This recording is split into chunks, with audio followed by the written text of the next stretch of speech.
इसको एक बार हम लोग क्विकली रिवाइज कर लेते हैं, इसके बाद हम लोग इसको स्टार्ट करते हैं। हम लोग जो कॉन्सेप्ट अपना फॉलो कर रहे थे उस पर बात कर रहे थे कि हमें सिंगल वेव फॉर्म लेके चलनी है। हम इनपुट की केवल एक वेव फॉर्म ही ड्रॉ करेंगे, VS plus.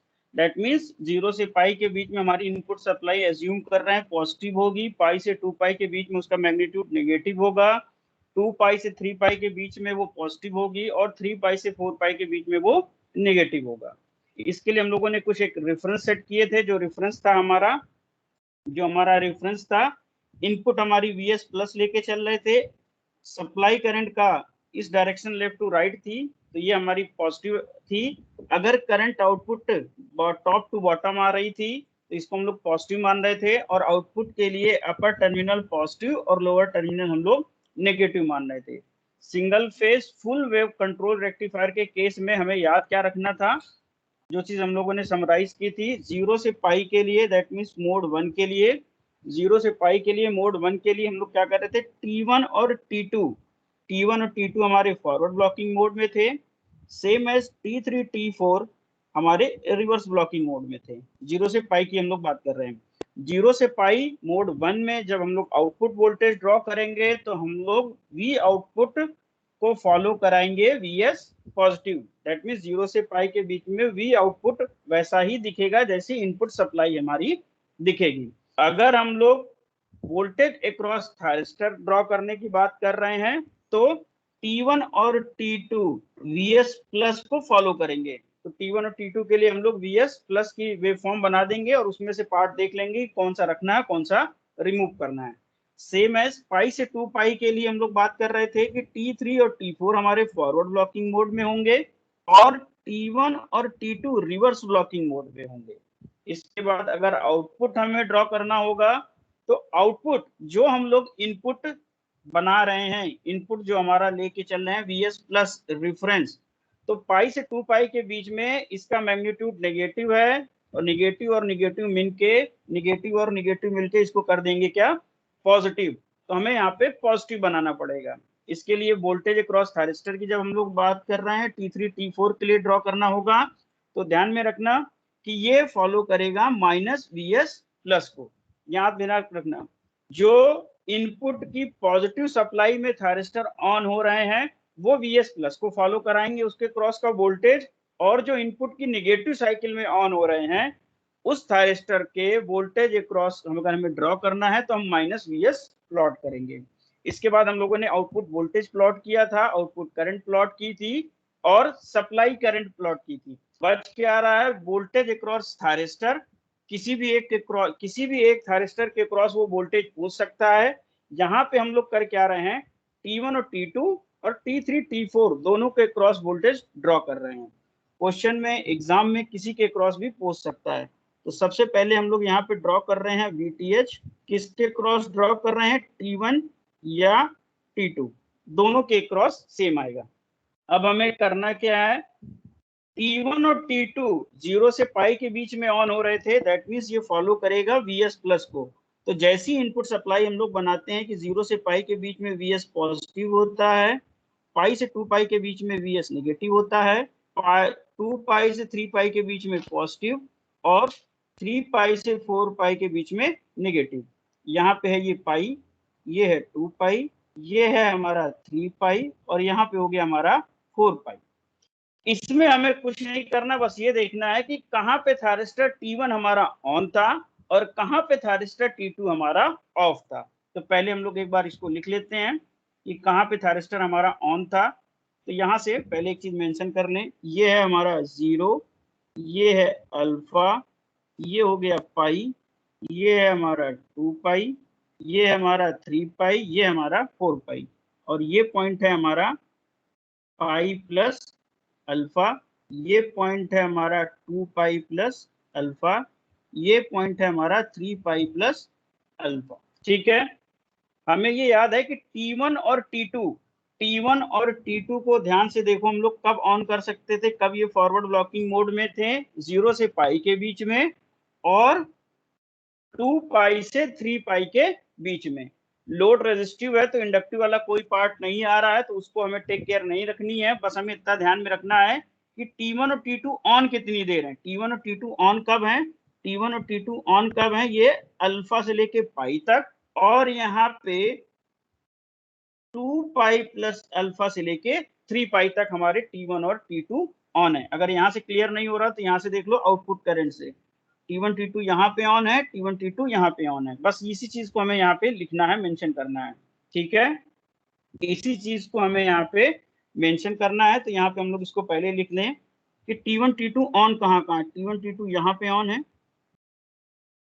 T1 T2 on, और इसके बाद हमारा T1 T2 2 pi plus alpha से 3 पाई के बीच में ऑन है, और रेस्ट ऑफ दी जगह जितनी भी है वहां पे हमारा T1 T2 क्या है, ऑफ है।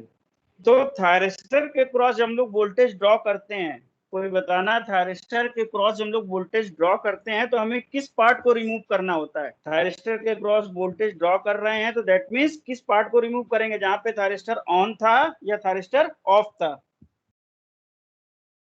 एनीवन, कोई भी रिप्लाई करो। ऑन था, जहां था ऑन था, जहां पे ऑन था, नहीं नहीं आदित्य, हम लोग बात कर रहे हैं थायरिस्टर के क्रॉस वोल्टेज ड्रॉ करने की, तो हमें किस पार्ट को रिमूव करना है। क्वेश्चन फिर से रिपीट कर रहे हैं, किस पार्ट को हटाना है, या समझ रहे हो, वोल्ट हम आउटपुट वोल्टेज नहीं ड्रॉ कर रहे हैं, हम लोग वोल्टेज ड्रॉ कर रहे हैं थायरिस्टर के क्रॉस, जहां पे थायरिस्टर ऑन होगा वहां पे तो वोल्टेज उसके क्रॉस क्या दिखेगा, 0 दिखेगा, या प्रैक्टिकल केस में उसका फॉरवर्ड कंडक्शन ड्रॉप दिखेगा। तो फिर से बताओ किस पार्ट को हमें हटाना है।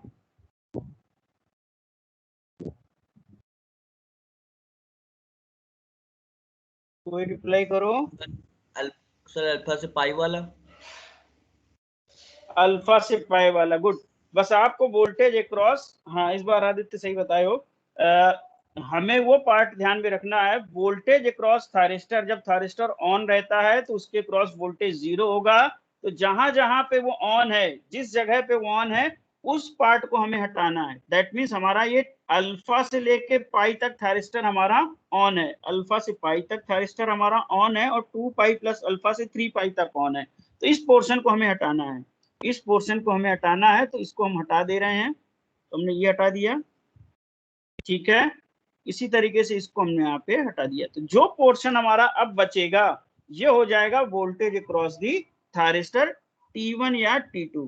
दैट मीन्स 0 से अल्फा के बीच में वोल्टेज अपीयर होगा, अल्फा से पाई के बीच में वोल्टेज अपीयर नहीं होगा, पाई से लेके 2 पाई और 2 पाई से 2 पाई प्लस अल्फा के बीच में वोल्टेज अपीयर होगा, 2 पाई प्लस अल्फा से 3 पाई के बीच में वोल्टेज अपीयर नहीं होगा, इसके बाद 3 पाई से 4 पाई के बीच में वोल्टेज अपीयर होगा। तो ये हमारा आएगा वोल्टेज अक्रॉस थायरिस्टर T1 या T2, ठीक है। अब नेक्स्ट हमें ड्रॉ करना है, नेक्स्ट हम लोग ड्रॉ करने जा रहे हैं out voltage across thyristor T3 या T4।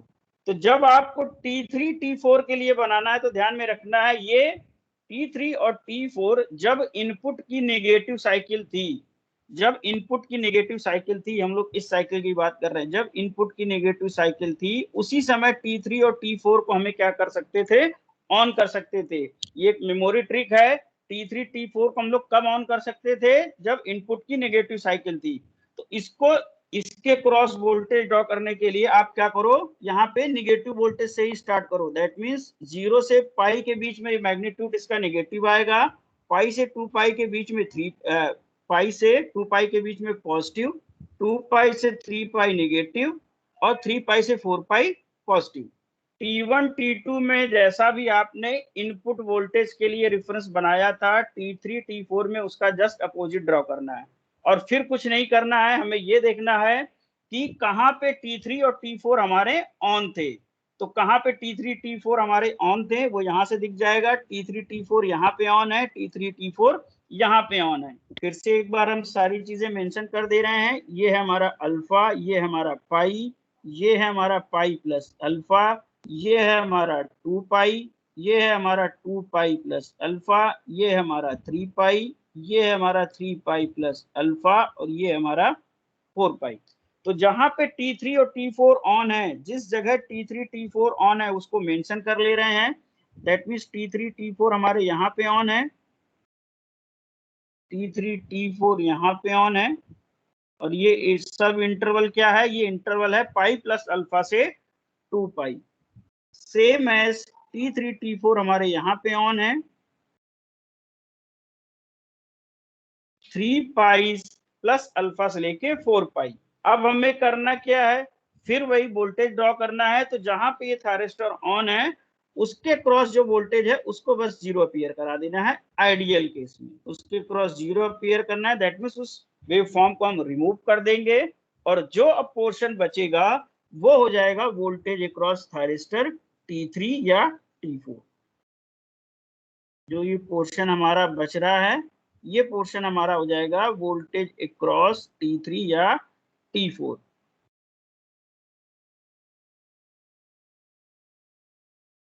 यहाँ पे वोल्टेज हो जाएगा 0। तो ये सारी वेवफॉर्म एक सर्किट के लिए जितनी भी पॉसिबल वेवफॉर्म थी वो सारी हमने ड्रॉ कर दी। रेफरेंस हमने क्या लिए रखा है, Vs प्लस ले रखा है। दैट मीन्स इनपुट को अगर आप ऐसे देख रहे हो, इनपुट अगर हमारा Vs हम लोग ये लेके चल रहे हैं, तो ये सारी वेवफॉर्म कैसी दिखेंगे, आउटपुट आपको ऐसा दिखेगा, आउटपुट करंट आपको ऐसी दिखेगी, सप्लाई करंट की वेवफॉर्म ऐसी होगी, वोल्टेज अक्रॉस थायरिस्टर कुछ ऐसा दिखेगा। अगर आपने रेफरेंस चेंज किया, that means input cycle change की कि नहीं हम पहले निगेटिव से स्टार्ट करेंगे फिर पॉजिटिव पे जाएंगे, तो आउटपुट कुछ अलग दिख सकता है। ये जो हमने वेव फॉर्म ड्रॉ की हैं ये कुछ अलग दिख सकती हैं। तो डिपेंड करेगा रेफरेंस कैसे आप ले रहे हो, लेकिन हमने यहाँ पे जो स्टैंडर्ड बुक में रेफरेंस है हम लोग उसी को लेके चल रहे हैं। बस मैंने चेंज क्या किया है, वो वहां पे डबल वेव फॉर्म ड्रॉ करते हैं, मैंने यहाँ पे सिंगल वेव फॉर्म ड्रॉ करके सारी चीजें क्लियर की हैं। ठीक है, इसके बाद हमारा पोर्शन बच रहा है कैलकुलेशन का, मैथमेटिकल कैलकुलेशन। उस मैथमेटिकल कैलकुलेशन में हम करते क्या है, आउटपुट वोल्टेज जो कैलकुलेट कर रहे हैं उसकी, आउटपुट वोल्टेज जो हम लोग कैलकुलेट कर रहे हैं उसकी एवरेज वैल्यू और आरएमएस वैल्यू अब हमें करनी है कैलकुलेशन। तो कैलकुलेशन में फर्स्ट हमारा आ रहा है, सपोज हमें कैलकुलेट करना है VDC आउटपुट। इसका इन जनरल हम लोगों ने फॉर्मूला क्या पढ़ा था, Vm/T alpha two beta sine omega T D omega T. ये हम लोग ने फॉर्मूला पढ़ा था। यहां से अगर हम लोग कैलकुलेट करते तो हमारा आता है Vm/T cos alpha minus cos beta, ये एवरेज वैल्यू आती है VDC आउटपुट की। तो इसके अकॉर्डिंग अगर हम लोग यहाँ पे कैलकुलेट करेंगे अपना V आउटपुट DC, अगर इसके अकॉर्डिंग हम लोग यहाँ पे कैलकुलेट करने जा रहे हैं, तो अब बताना आउटपुट वेवफॉर्म को देख के, हमारा टाइम पीरियड क्या है, इस वेवफॉर्म का। ये है 0, ये है अल्फा, ये है पाई, ये है पाई प्लस अल्फा, ये है 2 पाई। आउटपुट वेवफॉर्म का टाइम पीरियड क्या है, कोई बताए। पाई। पाई, ठीक है, गुड। तो यहाँ पे आ जाएगा हमारा पाई। इनपुट जो हम लोग लेके चल रहे हैं उसमें किसी को डाउट नहीं होना चाहिए, जो इनपुट है हमारा Vs वो क्या है, Vm साइन ओमेगा टी। इसलिए यहाँ पे मैक्सिमम वैल्यू हो गई Vm। इंटीग्रेशन हमें कहां से कहां तक करना है, एक बार फिर से आउटपुट देख लेते हैं। इंटीग्रेशन हमें क्या करना है, जब टाइम पीरियड हमने पाई तक लिया है, तो इंटीग्रेशन कहां तक करना है, जहां तक हमें वैल्यू मिल रही है। वैल्यू कहां से कहां तक मिल रही है, वैल्यू हमें मिल रही है अल्फा से लेके पाई तक, जीरो से अल्फा के बीच में वैल्यू 0 है, तो 0 को इंटीग्रेट करने से कोई फायदा नहीं, इसलिए उस चीज को हम लोग यहाँ पे छोड़ रहे हैं। तो इंटीग्रेशन हमारा स्टार्ट होगा अल्फा से और कहां तक जाएगा, पाई तक। तो यहाँ पे ये जो लिमिट हम लोग पुट करेंगे ये हो जाएगी अल्फा और ये हो गया पाई। यहाँ पे हो गया sine omega T D omega T. अगर इस फार्मूले की हेल्प से इसको हम लोग सॉल्व करेंगे तो यहाँ पे डायरेक्टली हमारा V आउटपुट DC की वैल्यू आ जाएगी Vm by pi cos alpha minus cos beta, sorry beta नहीं होगा, इसको सॉल्व करेंगे तो पाई की वैल्यू -1 हो जाएगी, तो ये आ जाएगा 1 प्लस कॉस अल्फा। तो ये हमारा आ जाएगा V आउटपुट DC, ये आ जाएगा हमारा V आउटपुट DC। एक चीज, एक कैलकुलेशन हो गई। इसके बाद सेकंड कैलकुलेशन हम लोग की आएगी अगर हमें RMS वैल्यू कैलकुलेट करनी है इसकी।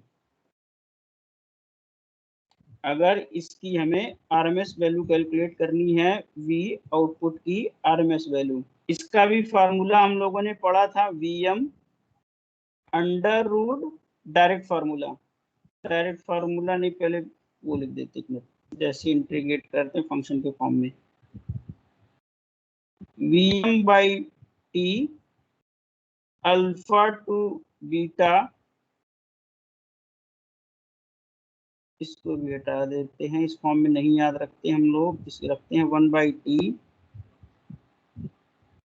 Vm square sine square omega T D omega T, और यहाँ पे लगा देते हैं हम लोग अंडर रूट पूरे का। तो इसको अगर हम लोग सॉल्व करते हैं, इंटीग्रेशन आप सॉल्व करोगे तो यहाँ से जो इंटीग्रेशन सॉल्व करने के बाद आएगा, ये आ जाएगा Vm under root 2 beta minus alpha plus sine 2 alpha minus sine 2 beta upon 4 into time period. ये इसका डायरेक्ट फॉर्मूला आएगा। इससे हमें RMS वैल्यू को सॉल्व करना है। तो RMS वैल्यू के लिए हम लोग फिर लिमिट रखते हैं, VRMS, Vm तो Vm ही रहेगा, ठीक है, 2 बीटा की जगह आ गया pi alpha plus sine 2 alpha minus sine 2 beta, beta की जगह आ गया pi upon 4 into time period that means pi. अब इसमें अगर ध्यान से देखोगे तो साइन 2 पाई का कोई मतलब नहीं है, वैल्यू हो गई 0। तो अगर इसको थोड़ा सा और सिंप्लीफाई करेंगे, तो ज्यादा सिंप्लीफाई नहीं करेंगे, नेक्स्ट स्टेप में बस एक स्टेप सिंप्लीफाई कर रहे हैं, इसको लिख देंगे 7 Vm, क्योंकि अननेसेसरी टाइम वेस्ट होगा इसको और सॉल्व करने में। ये हो गया 2 pi minus alpha plus sine 2 alpha divided by 4 पाई। इसको आप फर्दर भी सिंप्लीफाई कर सकते हो, इस 2 को 4 से एडजस्ट करो, फिर कुछ ब्रैकेट के बाहर लेके आओ, लेकिन वो सजेस्टेड नहीं है, वो सजेस्टेड नहीं है। हम लोग इसको यहीं पे स्टॉप करते हैं, इसके आगे कोई कैलकुलेशन नहीं करनी, कोई भी फर्दर सिंप्लीफिकेशन नहीं करेंगे हम लोग। ये हमारा RMS वैल्यू जो भी आउटपुट आ रही है उस RMS वैल्यू का फार्मूला हो गया। थर्ड हम लोग कैलकुलेट कर रहे थे, शायद किसी एक दो सर्किट में किया हो, circuit turn off time, circuit turn off time.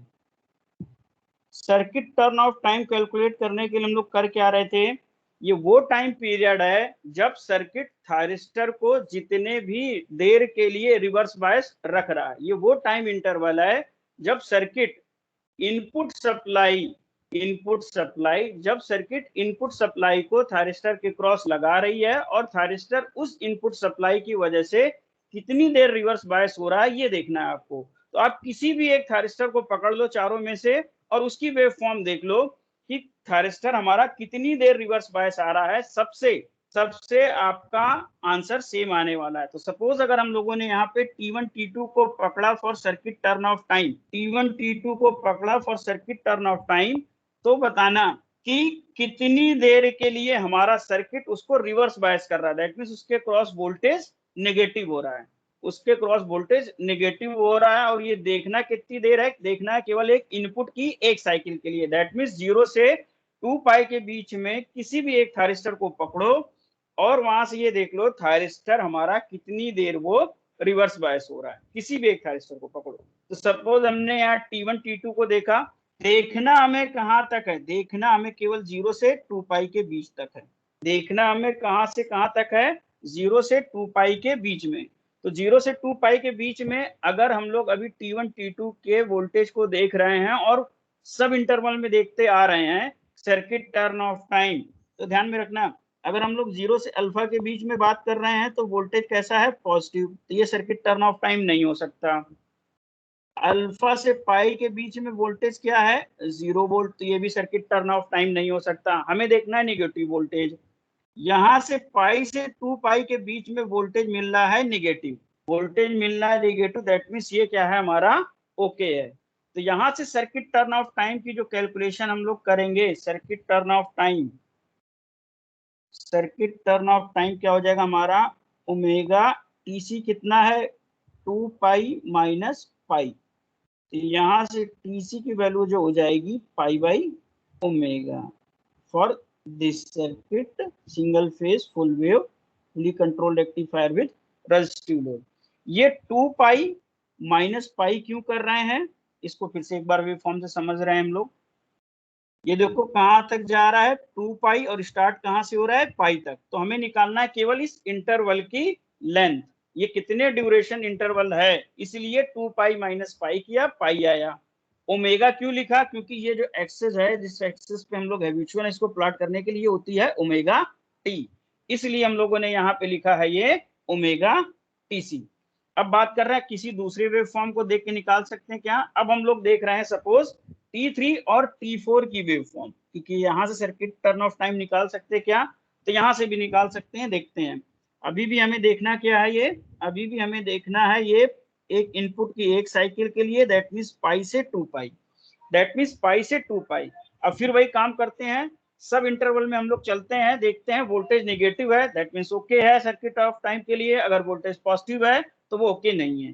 तो यहाँ से अगर हम लोग चल रहे हैं 0 से अल्फा के बीच में, वोल्टेज हमारा नेगेटिव है दैट मीन्स ओके, अल्फा से पाई के लिए वोल्टेज हमारा नेगेटिव है दैट मीन्स ओके, लेकिन अल्फा से सॉरी पाई से पाई प्लस अल्फा के बीच में पॉजिटिव है, ये हो नहीं सकता, और यहाँ पे वोल्टेज 0 है तो ये हो नहीं सकता। तो अगेन हमारा जो डिजायर वोल्टेज आ रहा है, डिजायर वोल्टेज जो भी अपीयर हो रहा है नेगेटिव वोल्टेज, वो कितनी देर के हो रहा है, वो स्टार्ट हो रहा है 0 से पाई के बीच में। तो पाई माइनस 0 करेंगे तो घूम के फिर वही पाई आएगा, that means omega T C is equal to pi. तो आपको करना क्या है, कोई भी एक थायरिस्टर के क्रॉस वोल्टेज की वेव फॉर्म ड्रॉ कर लो और वहां से ये निकाल लो कितनी देर के लिए थायरिस्टर हमारा रिवर्स बायस है, उससे हम लोग निकाल सकते हैं सर्किट टर्न ऑफ टाइम। ठीक है, पावर फैक्टर यहाँ पे इसलिए कैलकुलेट नहीं कर रहे हैं क्योंकि वहां पे इसका कैलकुलेट करने का कोई मीनिंग नहीं है, वो डायरेक्ट एक फार्मूला है, रेजिस्टिव लोड लगा है तो आरएमएस वैल्यू या वोल्टेज की ले लो या करंट की ले लो और इनपुट की वैल्यू ले लो। अब इसमें अगर किसी को कोई डाउट है तो प्लीज पूछ लो, अदरवाइज हम लोग डिस्कशन को थोड़ा सा आगे लेके चलें। आज के डिस्कशन में या लास्ट टाइम पे जो भी डिस्कस हुआ है, अगर किसी को कोई डाउट हो तो प्लीज पूछो, अदरवाइज फिर हम लोग नेक्स्ट मतलब टॉपिक डिस्कस करते हैं या कोई न्यूमेरिकल करते हैं क्या। क्लियर है सर यहाँ तक? ठीक है,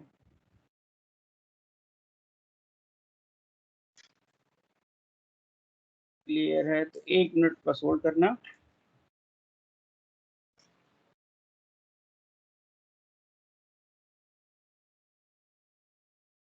तो यहाँ पे जगह है कहीं पे, यहीं पे कर लेते हैं यार, देखिए पेस्ट होता है। ठीक है, हो गया।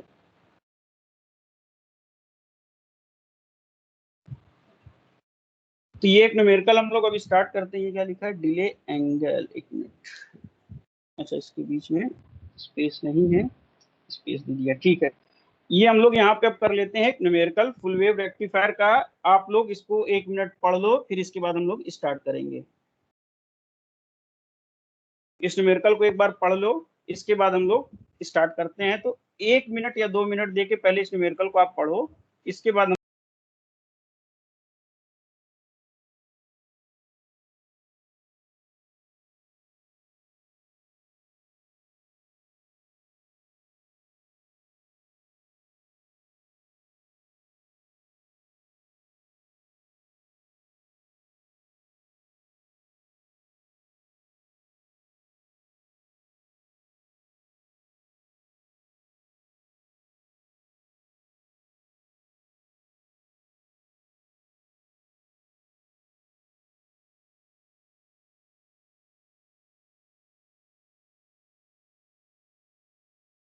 चलो स्टार्ट करते हैं हम लोग ये न्यूमेरिकल।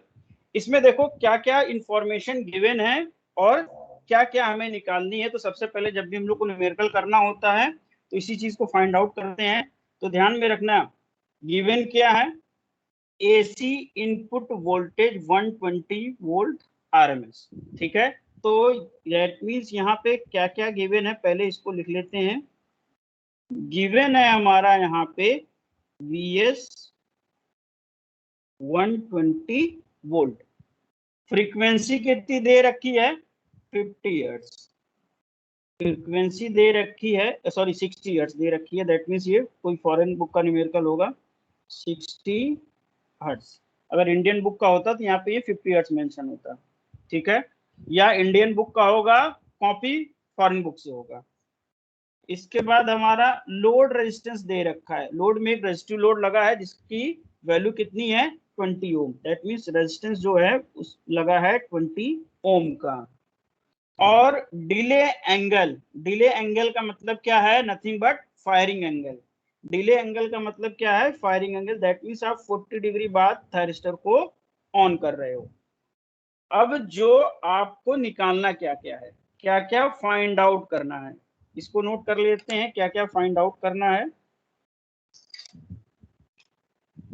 ठीक है, जो हमें फाइंड आउट करना है इस न्यूमेरिकल में, हालांकि ऐसा न्यूमेरिकल आपके यूनिवर्सिटी में नहीं आएगा, एक या दो ही पॉइंट वो निकालेंगे। Average current in the load, average current in the load. That means आपको पहले निकालना क्या है, आई नॉट एवरेज बोल रहा है। दैट मीन्स आपको निकालनी है डीसी वैल्यू, आई नॉट की डीसी वैल्यू या एवरेज वैल्यू आपको फाइंड आउट करनी है। नेक्स्ट क्या बोल रहा है, the power absorbed by load, power absorbed by load. That means यहाँ पे हमें निकालना है पी आउटपुट। ठीक है, इसके बाद बोल रहा है सोर्स वोल्ट एम्पियर, नेक्स्ट बोल रहा है सोर्स वोल्ट एम्पियर। तो नेक्स्ट जो हमारा सोर्स वोल्ट एम्पियर बोल रहा है, दैट मीन्स आपको निकालना है total power V input into आई इनपुट। ये तीन चीजें हमें निकालनी है और 4 डेटा हमारा गिवन है। दैट मीन्स है क्या, एक हमारा ये सप्लाई है Vs 120 वोल्ट, फ्रीक्वेंसी है हमारी 60 हर्ट्ज, यहाँ पे एक रेक्टिफायर कनेक्टेड है। इन जनरल जैसे स्टैंडर्ड पैटर्न में गिवन होता है इसको कनेक्ट कर ले रहे हैं। ध्यान में रखना यहाँ पे एक सिंगल स्विचिंग डिवाइस बना रहे हैं तो सिंगल फेज है, और यहाँ पे अगर हमने ऐसे थायरिस्टर का सिंबल बना दिया तो आपको बताने की जरूरत नहीं है, ये ब्रिज रेक्टिफायर है। ठीक है, ये सिंबल ही ब्रिज रेक्टिफायर का, ये स्टैंडर्ड सिंबल है। इसके बाद में हमारा यहाँ पे एक लोड कनेक्टेड है आर, जिसकी वैल्यू गिवन है 20। ठीक है, इसके लिए हमें कैलकुलेशन करनी है। तो वी आउट, हमें करंट निकालनी है, करंट की आउटपुट वैल्यू। तो हमें सबसे पहले वोल्टेज निकालना होगा। ठीक है, आउटपुट वोल्टेज कितना होगा, इसके क्रॉस का अगर हमें we output voltage find out कर लेंगे तो फिर हम लोग आई नॉट भी फाउंड कर लेंगे डिवाइडेड बाई आर करके। तो कैलकुलेशन का पार्ट यहाँ से हमारा स्टार्ट हो रहा है। सबसे पहले हम लोग निकालेंगे वी आउटपुट डीसी। इसका formula Vm by pi 1 plus cos alpha, ये अभी थोड़ी देर पहले हम लोगों ने डेराइव किया है। यहाँ पे वैल्यू जब हम लोग पुट करेंगे, यहाँ पे जब हम लोग वैल्यू पुट करेंगे तो ध्यान में रखना ये पूछ रहा है Vm, और ये 120 वोल्ट क्या है आरएमएस वैल्यू। इसलिए यहाँ पे मैक्सिमम वैल्यू में कन्वर्ट करने के लिए आरएमएस को √2 का मल्टीप्लाई करेंगे, तो √2 इंटू 120, ये वैल्यू बन जाएगी हमारी Vm, फिर divided by pi into 1 plus cos, angle alpha का कितना रखना है 40 डिग्री। अगर आप इसको सॉल्व करोगे, अगर आप इसको सॉल्व कर रहे होगे, एक बार कैलकुलेशन प्लीज चेक कर लेना, हो सकता है नोट करने में, क्योंकि मैंने इसको सॉल्व नहीं किया, केवल कैलकुलेशन नोट की है, तो मे भी कैलकुलेशन गलत हो। ये आएगी 95.4 वोल्ट, ये आएगा आउटपुट डीसी। ठीक है, जो अब हमें निकालना है आउटपुट करंट की डीसी वैल्यू, वो नथिंग बट क्या होगी, V voltage DC divided by R, that means 95.4 divided by 20। तो यहाँ से जो आउटपुट की डीसी वैल्यू आएगी वो 4.77 एम्पियर आएगी। तो ये वैल्यू हमारी कितनी हो गई है, 4.77 एम्पियर। एक चीज तो हमने फाइंड आउट कर ली। ठीक है, यहाँ पे ध्यान में रखना, पी आउटपुट में लोड कैसा है, प्योरली रेजिस्टिव। इसको हम लोगों ने अलग से डिस्कस किया था, मुझे ध्यान नहीं आ रहा किस लेक्चर में। तो जब हम लोग यहाँ पे पी आउटपुट निकालेंगे, तो मैंने कहा था कि यहाँ पे कोई भी फॉर्मूला हो सकता है। आप ऐसे इसको V naught into I naught भी कर सकते हो, या अगर सिंगल एक लोड लगा है तो वी स्क्वायर बाई आर भी कर सकते हो, या आई स्क्वायर इंटू आर भी कर सकते हैं। फॉर रेजिस्टिव लोड की हम लोग बात कर रहे हैं, ये सब में वैलिड नहीं है। फॉर रेजिस्टिव लोड, और रेजिस्टिव लोड के केस में सारी वैल्यू हमें यूज करनी है आरएमएस। ध्यान में रखना, सारी वैल्यूज हमें यूज करनी है आरएमएस। ठीक है, तो दैट मीन्स आप कोई भी फार्मूला इसमें से यूज करोगे, सबसे पहले आपको आउटपुट वोल्टेज की आरएमएस वैल्यू निकालनी पड़ेगी। तो आउटपुट वोल्टेज की आरएमएस वैल्यू कैसे निकाल रहे हैं हम लोग, यहाँ पे ध्यान में रखना। एक मिनट, ये हमारा पहला पार्ट है कैलकुलेशन का, ये हम लोग कर रहे हैं सेकंड पार्ट। तो आउटपुट की हमें निकालनी है पड़ेगी पहले आरएमएस वैल्यू।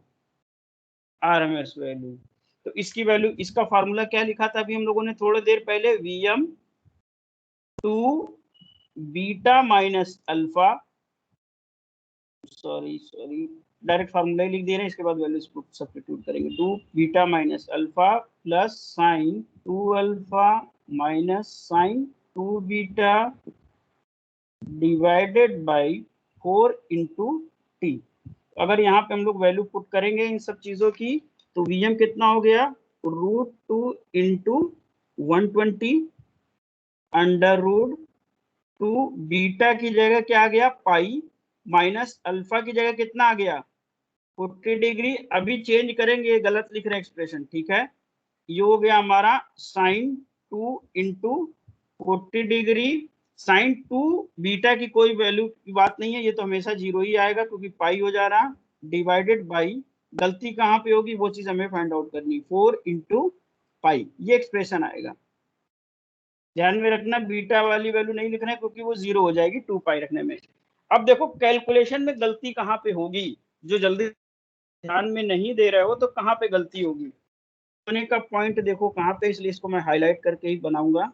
इसकी यूनिट है रेडियन में, इसकी यूनिट है रेडियन में, और यहाँ पे ये जो हमने वैल्यू पुट की है ये है डिग्री में।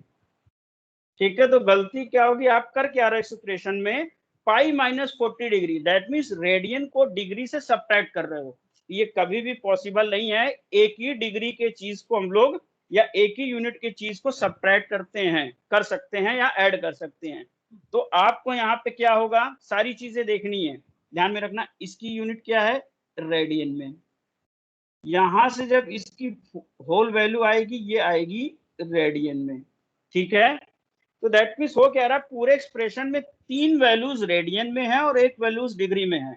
तो या तो आप डिग्री वाले को रेडियन में बना लो या रेडियन वाले को डिग्री में बना लो। तो सबसे इजी रहेगा क्या, डिग्री वाले को हम लोग रेडियन में बना लेंगे। तो डिग्री वाले को हम लोग रेडियन में बना लेंगे, तो इसको कैसे रेडियन में हम लोग कन्वर्ट करेंगे, कैसे रेडियन में कन्वर्ट करेंगे, तो हमको ये पता है 180 डिग्री को हम लोग क्या बोलते हैं, पाई रेडियन।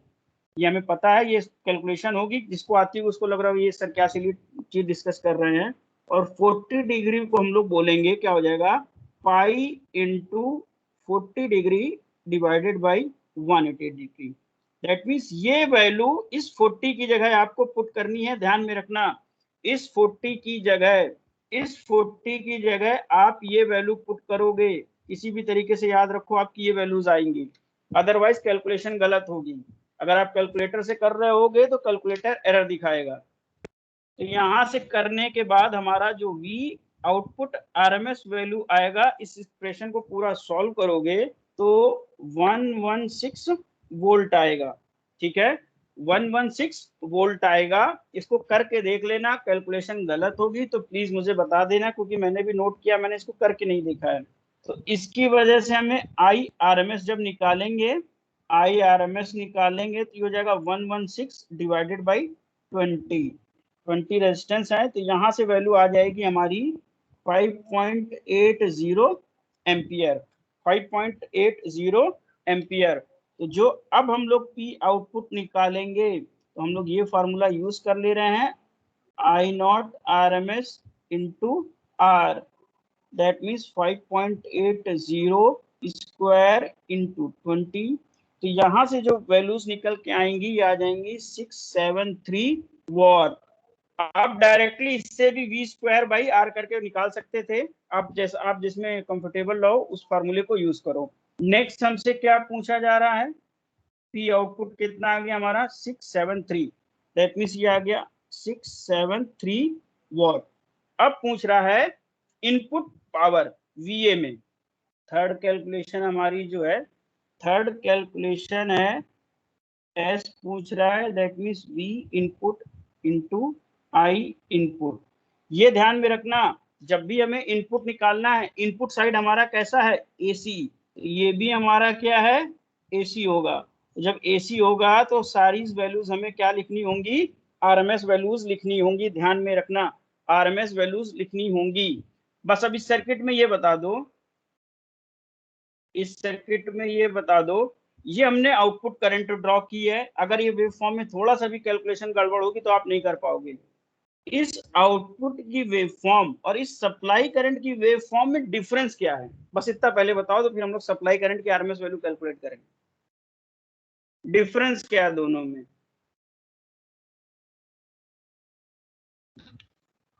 अरे कोई रिप्लाई करो, अगर ये चीज नहीं समझ में आएगी तो कैसे शॉर्टकट में आरएमएस वैल्यू मैंने कैलकुलेट कर दी, नहीं समझ में आएगा आपको। दोनों में डिफरेंस क्या है बता दो। सर पाई प्लस अल्फा से 2 पाई में। बस ऐसा हो रहा है कि क्या हो रहा है कि आई नॉट में सारी वैल्यू पॉजिटिव है, लेकिन सप्लाई करंट में एक वैल्यू पॉजिटिव है, फिर नेगेटिव है, फिर पॉजिटिव है, फिर नेगेटिव। That's the difference. इसके अलावा कोई डिफरेंस नहीं है, उनके मैग्नीट्यूड में कोई डिफरेंस नहीं है, केवल साइन चेंज हो रहा है पॉजिटिव नेगेटिव का। ठीक है, अगर हम ये कहें, अगर हम लोग ये कहें, अगर वेव फॉर्म का कॉन्सेप्ट क्लियर होगा तो बता पाओगे, आई नॉट और आई एस की आरएमएस वैल्यू सेम होगी। एग्री कर रहे हो कि नहीं कर रहे हो? अगर आप फार्मूला यस। लगा के आई नॉट की आरएमएस निकालो और आई एस की निकालो तो क्या वो दोनों वैल्यू सेम होंगी? यस या नो? कंफ्यूजन है। ठीक है, तो अभी इसी में हम यहाँ पे कर रहे हैं, इसके बाद अभी इरेज करेंगे। आरएमएस का बेटा मतलब क्या होता है? आरएमएस का मतलब होता है रूट करो, मीन लो और स्क्वायर करो। हम लोग फॉलो कैसे करते हैं, पहले स्क्वायर करते हैं, फिर मीन लेते हैं, फिर रूट करते हैं। ठीक है, अगर हम लोग को आईएस का आरएमएस निकालना है, आईएस की आरएमएस निकालनी, तो सबसे पहले इस वेव फॉर्म का स्क्वायर करेंगे। एग्री? अगर इस वेव फॉर्म को हम लोग स्क्वायर करेंगे तो पॉजिटिव वैल्यू तो पॉजिटिव रहेंगी, लेकिन नेगेटिव वैल्यूज क्या हो जाएंगी, पॉजिटिव हो जाएंगी। दैट मीन्स ऐसे हो जाएंगी। तो अब निगेटिव पार्ट को अगर छोड़ दो, निगेटिव पार्ट को छोड़ दो, तो ऐसा नहीं लगेगा कि आई एस का स्क्वायर और आई नाइट का स्क्वायर बिल्कुल सेम है। केवल इस वैल्यूज को देखो, पॉजिटिव इसकी भी देखो और पॉजिटिव इसकी भी देखो, तो आपको ऐसा लगेगा। अब ये वैल्यूज नहीं है, ध्यान में रखना, जब हमने एक बार स्क्वायर कर दिया तो ये वैल्यूज नहीं है, स्क्वायर कर दिया तो ये वैल्यूज नहीं है। अब हमने ये जो वेव फॉर्म बनाई है, आई एस स्क्वायर और आई नॉट स्क्वायर दोनों सेम होंगी। अरे यार देख रहा है, दिख रहा है, यस या नो? दोनों सेम है ना? तो जब ये दोनों सेम होंगी तो दैट मीन्स ये 100% हम लोग कह सकते हैं कि आई नॉट और आई एस की वैल्यू क्या होंगी, आरएमएस वैल्यू सेम होंगी। तो ये ध्यान में रखना, कोई भी वेव फॉर्म, कोई भी वेव फॉर्म अगर आपको ऐसी दिख रही है कि इसका स्क्वायर करने के बाद वो किसी दूसरे वेव फॉर्म के एग्जैक्ट रिप्लिका हो रही है, तो दोनों की आरएमएस वैल्यू क्या होंगी, सेम होंगी। वो कैलकुलेट करने की जरूरत नहीं है, जैसा इस केस में है। आई नॉट की हम लोग कैलकुलेट कर चुके हैं, अगर आई एस की भी निकालेंगे तो वो सेम आएगी। वो कैलकुलेट करने की जरूरत नहीं है, यानी कि हम लोग ये चीज कैलकुलेट कर चुके हैं।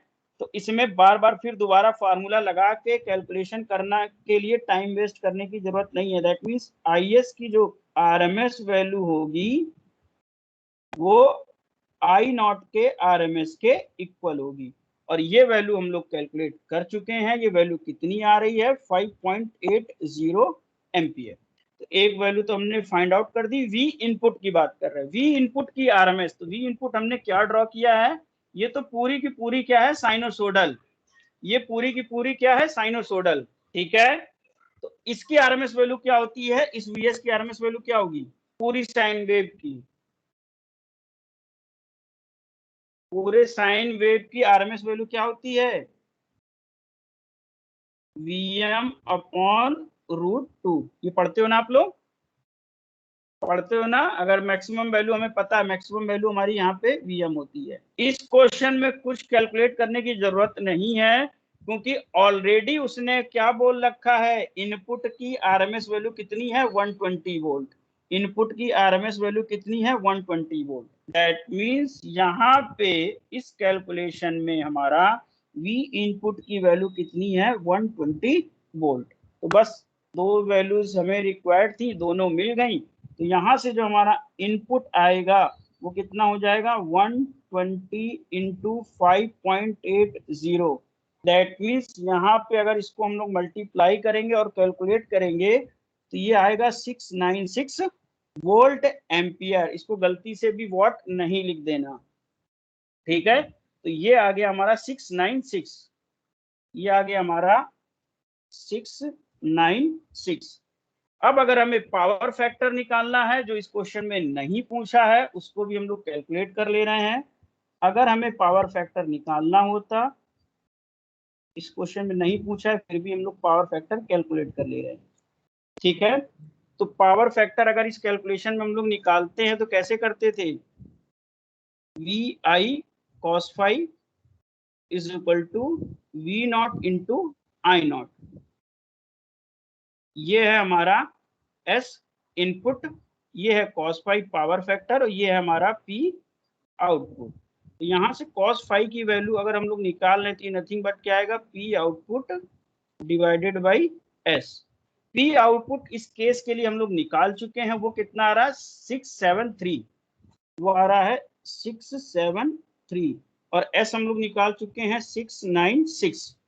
तो अगर इसको हम लोग यहाँ पे डिवाइड करेंगे, अगर इसको हम लोग यहाँ पे डिवाइड करेंगे, एक बार कैलकुलेशन बेटा जरूर चेक कर लेना, मे भी कैलकुलेशन गलत हो। ये कैलकुलेशन निकल के आएगी 0.967, ये आ जाएगा हमारा पावर फैक्टर।